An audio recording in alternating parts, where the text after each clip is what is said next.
It's Friday, the 22nd of January. It's time for Music News Hack on the Prosperous Musician. And today, no sooner has Bob Dylan sold all his songs off for a purported £300 million, and then the first person to come out of the woodwork and to claim some of it and say, hey, some of that's mine, is Jacques Levy, who Bob Dylan knew in the 70s. Apparently he filmed the he directed actually the 1975 Rolling Thunder Review Tour, according to the suit, but was never included on the programme or posters for the Rolling Thunder Review, nor was he identified as director or songwriter in the 2019 film Rolling Thunder Review. So that was quite a while ago.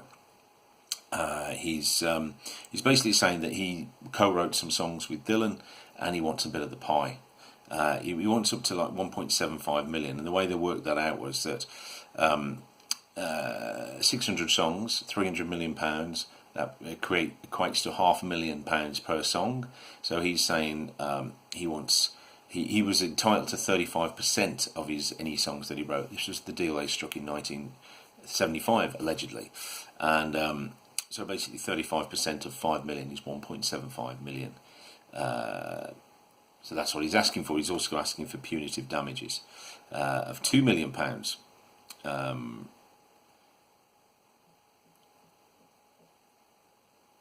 And another 1.75 million for alleged tortious interference with contract against the Universal defendants. There's a whole lawsuit which you can read, which is quite interesting. Levy's estate argues that their songwriter's legacy continually has been diminished and hidden by Dylan defendants since the JL's first collaborations with Dylan. So interesting that he's coming out now, because you know what happens when the money comes. When the money goes up, the knives come out, and so I reckon there's going to be more of this. There's going to be more people coming out going, "Hey, Bob, I knew you. I want some of that money."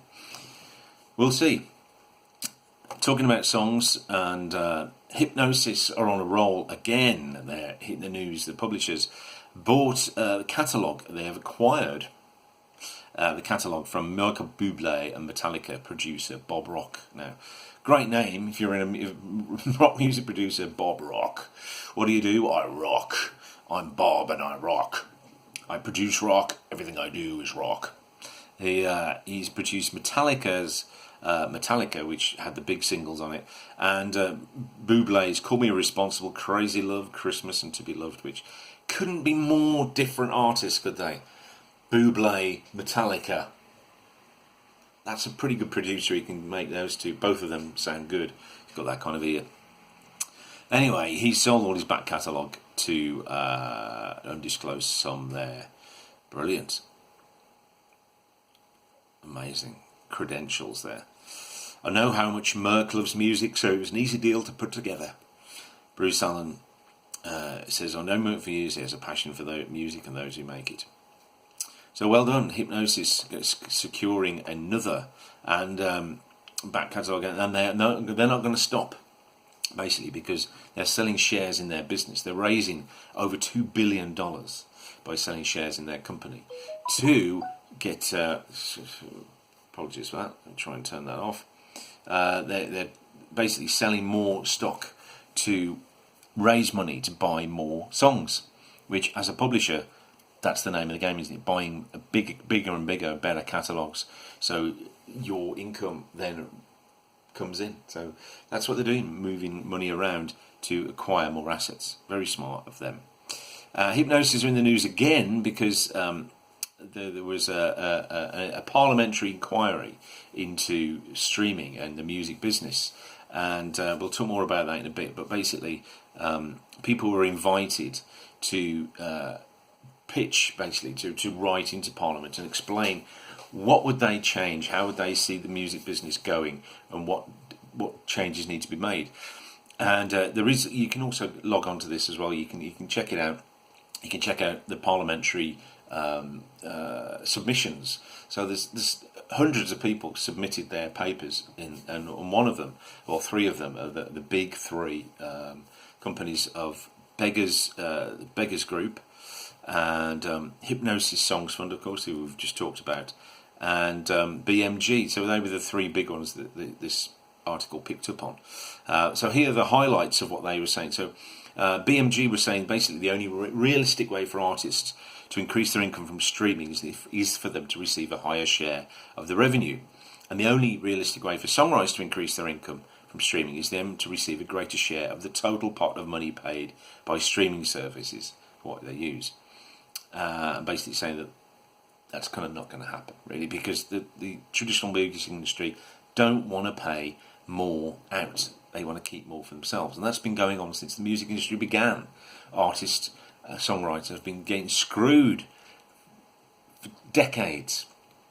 And so they're basically trying to say the only way around this, the only way to level this up and to make it more fair is to pay more out to the artists. Beggars said the algorithm is now in charge. It has largely taken place of the chart shows, and even reviews, which is very true. Everyone's obsessed with the algorithms, aren't they? It's not so much about music reviews or being number one in the charts now. It's about what the algorithm says. So how do we write that? How does that happen? How does that be fairer? I don't know. Hypnosis were also waded in. They've got like 7 major points, but one of the major points was that he said songwriters and artists should have a direct seat at the table in remuneration discussions. So the way music is explained, the way the revenue is decided, then artists, songwriters should be at that table in that conversation saying, no, this is what we need, this is the price we need, this is what's going to be fair. Because at the moment it's just business owners that do that, isn't it? The business owners, the people who create these businesses, they're the ones that are deciding how much they pay out. It's not driven by what is fair and what is right for artists. And when will that change? We don't know, but the conversation is going on right now, so that's great. Audius, talking about streaming, Audius is a company that have raised some money so far. They've raised nearly $10 million dollars rather. They're a San Francisco-based company. It basically says artists are feeling like they have a seat at the table for the first time. So this is what they're saying. All the artists that have made Audius something today are the ones that have the power to make changes. So basically what it is, it's based on blockchain. It's like a streaming service based on blockchain, where the artists get 90% of the streaming revenue, and Audius, the platform, gets 10%. Much fairer, much more weighted towards the artist, but obviously still in its infancy. It's nowhere near competing with. It's got something like 1.3 million users versus Spotify's 213 million users. So it's got quite a way to go before it can compete with those, but it's starting off well and it's on the right foot, so good luck to your Audius, that's what I say.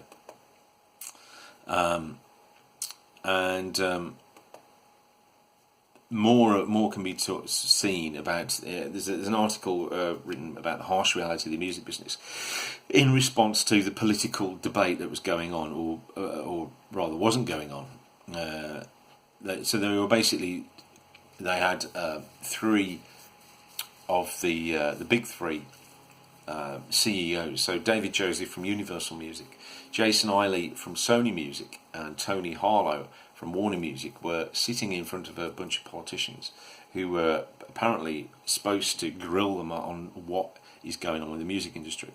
They were going to ask them about the fairness of it, how the big pot system, how only 1% get any of the money really.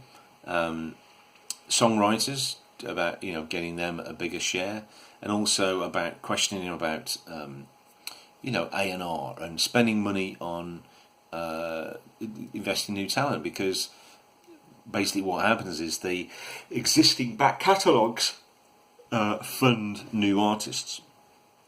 So they're actually saying, how do we create a better system? And apparently, according to this, there were 9 politicians who were talking, who were addressing them, but no one really brought anything up until one of the CEOs did, after about an hour of this discussion going on, talked about, what about these questions that you're going to ask us. So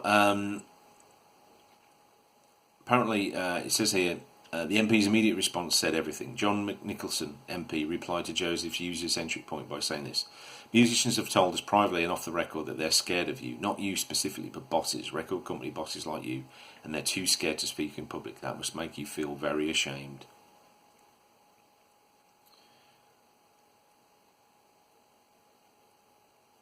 And so it went on. But apparently they haven't really questioned them. They haven't really pushed them on it. So anyway, there's more about this on Music Business Worldwide. You can check it out. Check out the full discussion. And you can also look in Parliament. There are a lot of people can submit. Hundreds of people have submitted their things for, as I talked about earlier, their proposals. So you can read that. It's quite interesting. And finally, what should we end with? Well, with all that said, so it's been a big week in the music industry, as you can see. Particularly the talk about streaming. Now, the discussion is rife around that at the moment, particularly in Parliament, because artists, big artists, the artists that we all know and love, have got no money coming in from live music, which is where a lot of their funding was coming from. The streaming is bringing in income, but not as much as it should be.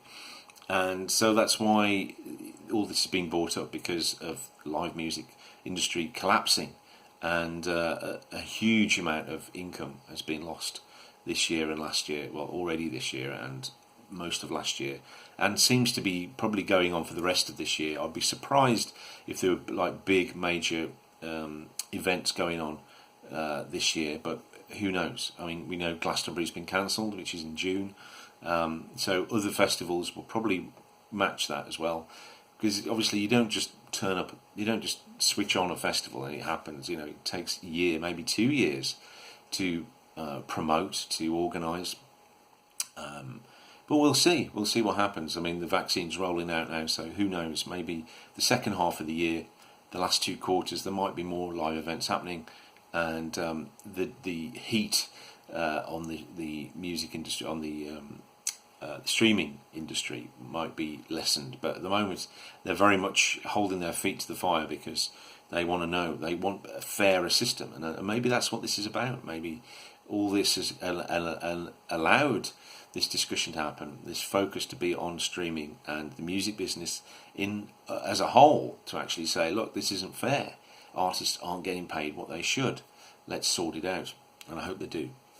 So let's look at things that happened today. Now, born on this day, on the 22nd, we've got Sam Cooke, who had Wonderful World, American singer, entrepreneur as well. Apparently he was one of the first ones who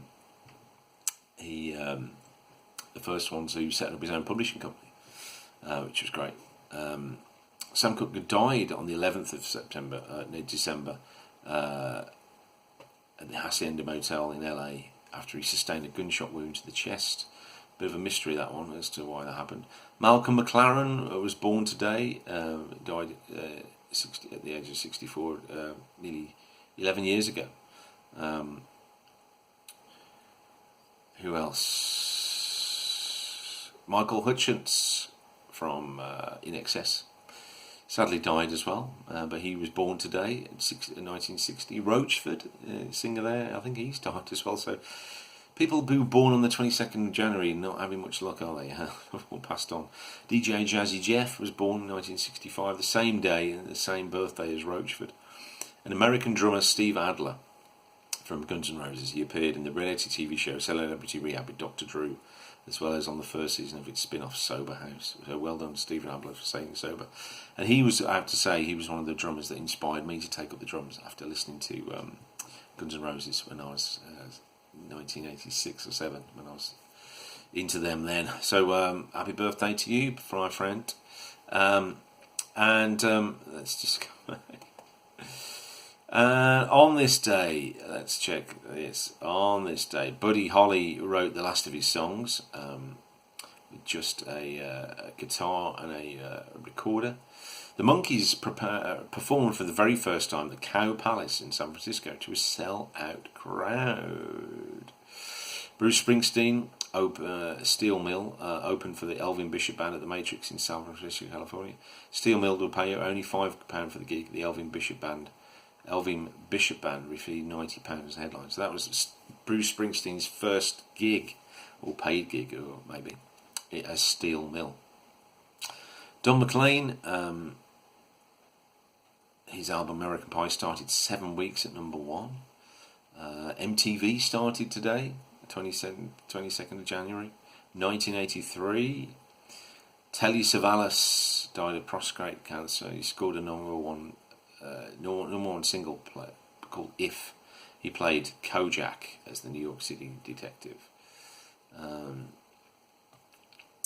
Ryan Adams broke his wrist after falling off stage in 2004. And Adele broke the record for longest at number 1 for an album. Her album 21 stayed there for 4 months, 16 weeks. It broke records previously held by the Beatles and the Pink Floyd, who also had long-running albums, Sgt. Pepper and The Wall, respectively, at number 1 for 15 weeks. So Adele pipped them to the post by a week. So not bad, and that was 2012. Wow, 9 years ago, all that happened. So there you go. That's it. That's the roundup for this week. That's Music News Hack for today. I hope you enjoyed it. I hope you got something from it. And if you have any music news, then let me know down below in the section. Yeah, indeed. And I wish you a great weekend. Stay safe, be prosperous, and I'll see you next week. Take care.